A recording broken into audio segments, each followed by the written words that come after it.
शास्त्र टू आरंभ करी साहित्य जीवन रे बापा किसी लिखा जाए ना all credits goes to mother.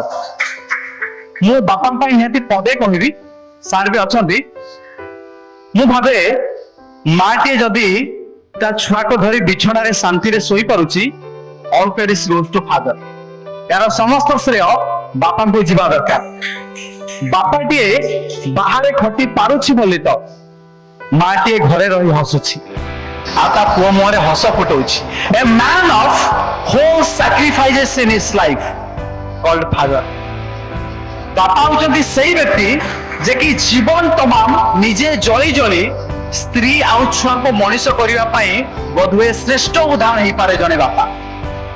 बोधुए बापा अछि बोली तो मां आज मथारे सिंदूर लगाई सुंदर दिसुची। बापा अच्छी बोली तो माँ टीए हसुची आ हसीबा ता छुआ को प्रेरणा दउची।